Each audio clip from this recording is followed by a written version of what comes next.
Fala galera do canal Flamengo Sem Limites, bom dia, boa tarde, boa noite a todos. Eu sou Eduardo de Souza e este é mais um vídeo do nosso canal. Neste domingo, 20 de abril, vamos repercutir o empate entre Vasco e Flamengo que ocorreu ontem, no último sábado, dia 19, placar de 0-0, onde o Flamengo mais uma vez apresentou um velho defeito: as finalizações. Que pese o fato do goleiro Léo Jardim estar numa noite extremamente feliz, virou um verdadeiro Manuel Neuer contra o Flamengo, mas o Flamengo mais uma vez decepcionou sua torcida em termos de finalização e em termos de efetividade. A dúvida girava em torno do possível time que Felipe Luiz levaria a campo na noite de ontem. Ele levou aquilo que supostamente ele entende como ser o melhor para o momento.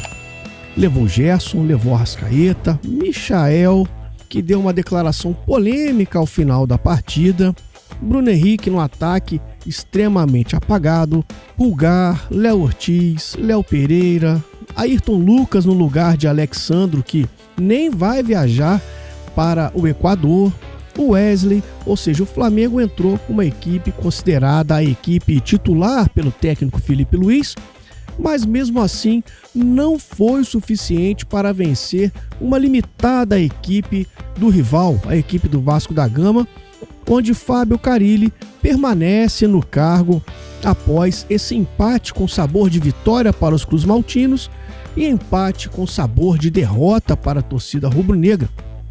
O fato é que agora o Flamengo volta suas atenções para a Copa Libertadores da América, onde vai encarar a equipe da LDU na próxima terça-feira, já depois de amanhã, 2.800 metros de altitude, lá no Equador, lá em Quito, capital do Equador. Mas no jogo de ontem, nós temos aqui alguns números que retratam o que foi a partida. O Flamengo teve 64% de posse de bola, enquanto a equipe do Vasco da Gama com 36%. Flamengo, grandes chances criadas. Esse aqui, para mim, é o ponto-chave. 5 grandes chances contra somente uma do rival. Ou seja, o Flamengo, mesmo tendo 5 grandes chances, não conseguiu marcar o gol que daria a vitória ao rubro-negro. Finalizou 17 vezes contra apenas 6 do Vasco. E aqui o número que retrata o que foi a partida do goleiro Léo Jardim. 7 defesas do goleiro cruz-maltino, destacando uma cabeçada do Pedro no segundo tempo, onde toda a torcida rubro-negra praticamente viu o gol. O Léo Jardim conseguiu evitar que o gol fosse marcado, segurando assim o 0-0 no placar. O Flamengo teve 11 escanteios a seu favor contra apenas 2 contra. Foi um time menos faltoso do que o Vasco, cometeu somente 10 faltas contra 14 do rival. Finalizações, 17, como eu disse, contra 6 do Vasco. E no gol foram 7 finalizações do Flamengo, sendo 7 defesas do goleiro do Vasco. O Vasco levou uma bola na trave no gol do Flamengo. Vale destacar que no primeiro tempo o Vasco, na minha opinião, foi superior à equipe do Flamengo, até surpreendendo a equipe do Felipe Luiz. No segundo tempo o Flamengo controlou as ações, finalizou 9 vezes para fora, finalizações de dentro da área 13-2, ou seja, o Flamengo entrou 13 vezes para finalizar na área do rival e mesmo assim não conseguiu marcar o seu gol. Passes certos, foram 485 passes certos para o Flamengo contra 238 do rival. Entradas no terço final 65-40. Aqui os passes no terço final, o Flamengo teve um índice de aproveitamento altíssimo, 86%, ou seja, acertou de 207, acertou 179 passes, 66% nos passes longos, 25% de 38 e 31% nos cruzamentos, 11 acertos de 35 tentativas. Isso demonstra que o Flamengo foi superior na partida, mas como eu já disse, não foi eficiente nas finalizações, a exemplo do que fez contra o Juventude e do que fez até mesmo contra o próprio Grêmio na partida do final de semana passada. Então, ou seja, o Flamengo volta a pecar naquilo que é o seu calcanhar de Aquiles, que são as finalizações contra o gol adversário.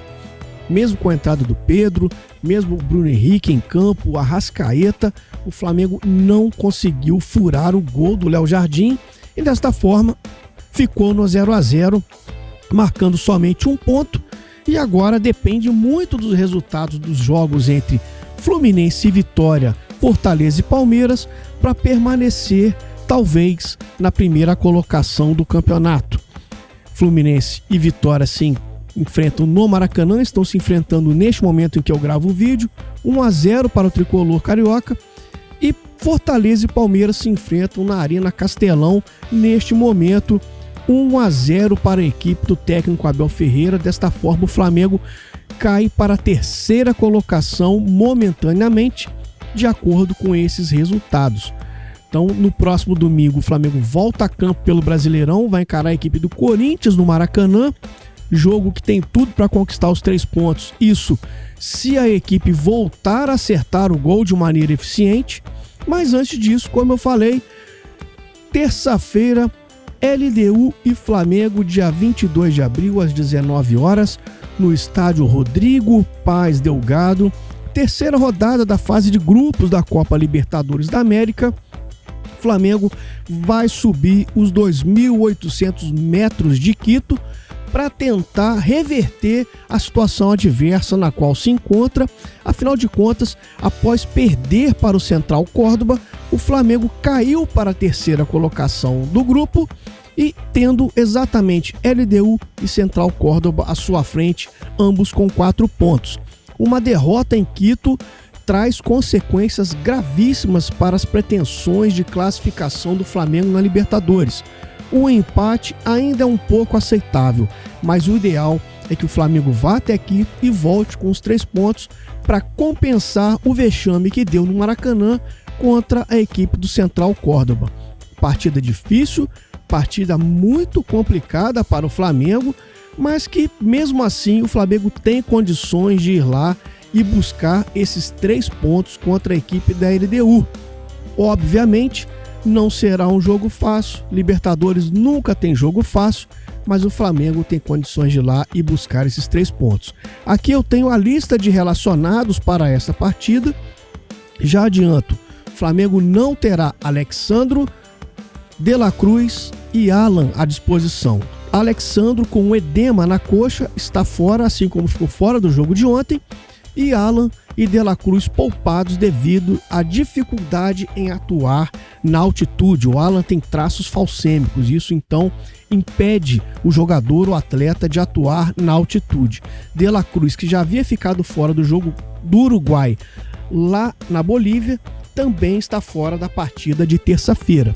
Aqui nós temos então a lista de relacionados: Ayrton Lucas, Bruno Henrique, Cleiton, zagueiro, volta a ser relacionado para mais uma partida do Flamengo, Danilo, Arrascaeta, Diogo Alves, goleiro, Eric Pulgar, Everton Cebolinha, Everton Araújo, Varela, Gerson, João Alves, João Vitor, Joshua, Juninho, que não tem sido utilizado mais pelo técnico Felipe Luiz, pelo menos nos 2 últimos jogos, ele não foi utilizado, Luiz Araújo, Léo Ortiz, Léo Pereira, Matheus Cunha, Matheus Gonçalves, Michael, Pedro, Plata, Rossi e Wesley.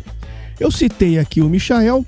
O Michael deu uma declaração muito polêmica após o fim da partida, pois ele foi questionado com relação à quantidade de chances desperdiçadas pelo Flamengo e ele disse que falar de fora é fácil, lá dentro é mais difícil.